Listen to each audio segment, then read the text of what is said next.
皆さん、こんにちは。陽介です。先日、甲子園に行ってきたんですね。甲子園というのは、兵庫県にある野球場で、高校野球の全国大会が行われる場所です。ちょうど春の選抜という大会をやっていて、その日は準決勝、つまり決勝の一つ前の試合でした。義理の父、つまり妻のお父さんと小学5年生の息子と3人で行ってきました。豊橋から新幹線に乗って新大阪まで行って、そこから電車を乗り継いで甲子園まで行きました。乗り継ぐというのは、一つの電車を降りて別の電車に乗り換えることです。私、実は甲子園に行くのは初めてだったんです。ビールを飲みながらのんびり観戦して、息子も目を輝かせていて、すごくいい一日でした。観戦というのは、スポーツなどの試合を見ることです。私は愛知県に住んでいるので、愛知の高校の中京大中京高校を応援していたんですけど、残念ながら負けてしまいました。でも、いい試合でしたね。観戦に満足して帰るときに、新大阪駅で義理の父が切符の変更をしようとしたんですね。義理の父は金券ショップで切符を買っていたんですが、切符の使える日付を変えないといけなかったんです。そこで緑の窓口という場所に行きました。緑の窓口というのは JR の駅にある友人の切符売り場です。友人というのは人がいるということですね。切符の変更とか払い戻し、つまりお金を返してもらうこととか、機械ではできないことをお願いできる場所です。そこに行ったら、なんと50人待ちだったんです。週末と春休みが重なってすごい行列でした。私自身は券売機で往復の切符を買っていたので助かりました。往復というのは行きと帰りのセットということですね。緑の窓口、もうちょっとなんとかならないかなと思いました。日本の電車の乗り方って便利になっている部分もあれば、まだ不便なところもあるなと感じました。今回はその話をしたいと思います。皆さんは日本で電車に乗るとき、切符はどうやって買っていますか？券売機で買いますか？それともスイカみたいなカードを使っていますか？実は最近大きな変化がありました。それはクレジットカードで電車に乗れるようになったことです。2026年の3月25日に東京とその周辺の電車でクレジットカードのタッチ決済が始まりました。タッチ決済というのはカードを機械にかざすだけで支払いができる方法のことです。お店のレジやスイカでピッとやるのと同じ感じで改札を通れるようになったんです。改札というのは駅の入り口と出口にあるゲートのことですね。対象になったのは東京・神奈川エリアの鉄道11社、54路線、729の駅だそうです。路線というのは電車が走る線のことです。具体的には東京メトロ、都営地下鉄、東急電鉄、小田急電鉄、京王電鉄などなどです。東京メトロと都営地下鉄は東京の地下鉄で、それ以外は東京や横浜を走っている私鉄です。私鉄というのは JR 以外の民間の鉄道会社のことです。使えるカードはビザ、マスターカード、JCB、アメリカンエクスプレス、ダイナースクラブ、ディスカバー、銀聯、ほとんどのクレジットカードが使えるということです。これ、外国から日本に来る人にとってはすごく便利な話なんです。今まで日本で電車に乗ろうと思ったら、まず Suica を手に入れる必要がありました。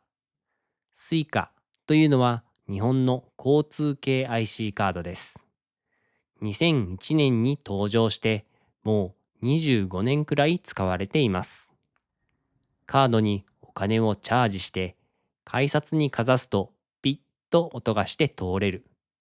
コンビニや自動販売機でも使えるので、日本に住んでいる人にとっては本当に便利なカードです。ちなみに、スイカの名前の由来、つまり名前がどこから来たかというと、スーパーアーバンインテリジェントカードの頭文字を取ったものです。それと同時に、日本語のスイスイいけるカード、つまりスムーズに進めるカードという意味もかけているんですね。でも短期間の旅行で日本に来た人にとってはちょっと面倒な部分もあります。まずスイカを買ってチャージして帰る時には残高が余ってどうしようとなる。残高というのはカードに残っているお金のことです。その手間を考えたら、自分が持っているクレジットカードをそのまま改札にかざして乗れる方がずっと楽ですよね。ここで少し自分の体験を話しますね。去年の5月に仕事でシンガポールに行ったんです。その時、シンガポールの MRT という電車に乗ったんですけど、クレジットカードのタッチ決済で乗れたんです。カードをかざすだけで改札を通れて、あ、これは楽だなと思いました。だから日本でもタッチ決済が始まったと聞いたときは、おお、ついに来たなと思いました。実は世界の大きな都市ではもうこの仕組みは結構広まっていて、ロンドンやシドニーでもクレジットカードで電車に乗れるそうです。日本はスイカという独自の、つまり日本だけのシステムが優秀だったので、逆に変える必要がなかったとも言えるんですけど、外国から来る人が増えてきた中で、ようやく導入されたという感じです。導入というのは新しい仕組みを取り入れることです。ただ、注意点もあります。まず、今回対応したのは、東京周辺の私鉄と地下鉄だけで、JR の駅ではまだ使えません。なので、現実的にはまだ Suica を使った方が便利そうですね。新幹線もまだ対象外です。先日の私のように、豊橋から新大阪まで新幹線に乗るときには、まだ切符が必要なんです。でも、新幹線にも便利な方法があります。スマート EX というサービスがあって、これはスマホやパソコンから新幹線の予約ができるサービスです。年会費は無料で、クレジットカードがあれば誰でも登録できます。英語にも対応しているので、外国から来た人でも使えます。予約したらスマホに QR コードが届くので、それを改札にかざすだけで新幹線に乗れるんです。緑の窓口に並ぶ必要がありません。先日の義理の父のように50人待ちになることもありません。日本に来て新幹線に乗る予定がある人は、出発前にスマート EX に登録しておくのがおすすめです。さて、東京の電車のタッチ決済の話に戻りますね。大阪や名古屋の電車もまだタッチ決済には対応していないので、今のところクレジットカードで電車に乗れるのは東京周辺だけです。それから1枚のクレジットカードで1人分しか払えないので、家族で乗るなら人数分のカードが必要になります。あと、自分のクレジットカードがタッチ決済に対応しているかどうか確認する方法もお伝えしますね。カードの表面を見て、電波のようなマークがあれば対応しています。Wi-Fi のマークを横にしたような形のマークですね。日本に来る予定がある人は、出発前に自分のクレジットカードを確認してみるといいと思います。さて、もう一つ電車のニュースがありました。実は今年の3月23日に日本で初めて荷物だけを運ぶ新幹線の運行が始まりました。運行というのは電車やバスが走ることです。新幹線って人を乗せて速く走る乗り物というイメージがあると思います。でも今回始まったのは人を乗せないで荷物だけを運ぶ新幹線です。JR 東日本が始めたサービスでハコビュンという名前がついています。名前の通り運ぼビュンと早く運ぶイメージですね。使っている車両は E3 系という新幹線です。これは以前、秋田新幹線の小町として走っていた車両で、それを改造したものです。改造というのは、元の形を変えて別の使い方ができるようにすることです。座席を全部取り外して、床をフラットにして荷物を積めるようにしました。区間は盛岡から東京まで。1回の運行で最大 17.4 トン、約1000箱の荷物を運べます。この新幹線は旅客用の山彦と連結して走ります。旅客用というのはお客さんを乗せるためのものということです。連結というのは2つの車両をつなげることです。つまり前の方に人が乗っている車両があって、後ろの方に荷物だけの車両がくっついている、そういう形なんです。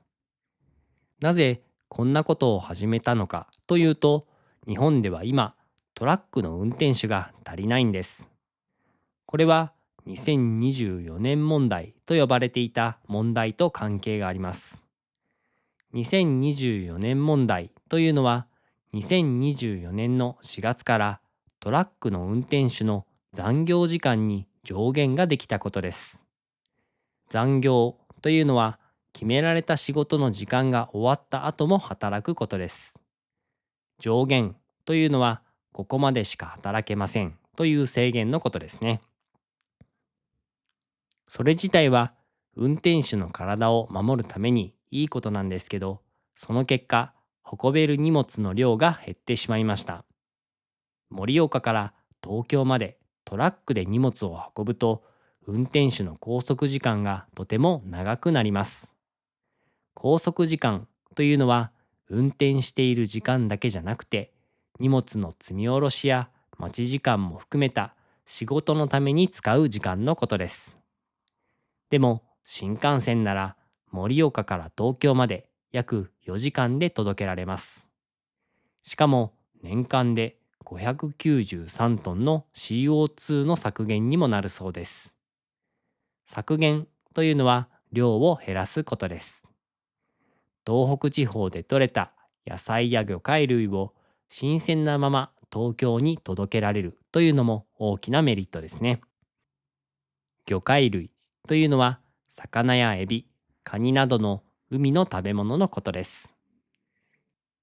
ちなみに私が乗ったのは東海道新幹線で豊橋から新大阪の区間です。荷物専用の新幹線が走っているのは東北新幹線なので路線は違います。もしこの仕組みがうまくいけば東海道新幹線でも始まるかもしれません。東京から大阪まで新幹線で荷物が運ばれる日が来るかもしれませんね。ということで、先日の甲子園の話から日本の電車の最近の話題を2つお話ししました。日本に来る予定がある人は、ぜひクレジットカードのタッチ決済やスマート EX を試してみてください。そして日本のお店で東北の新鮮な魚を食べたら、もしかしたらそれは新幹線で運ばれてきたものかもしれません。そんなことを考えながら食べるとちょっと面白いですよね。この動画が役に立ったらチャンネル登録といいね、コメントをいただけると励みになります。それではまた次回の動画でお会いしましょう。バイバーイ。Yosuke teaches Japanese every day, bringing words and phrases, come what may. From hiragana to kanji, you'll see learning's fun with Yosuke. Come with me.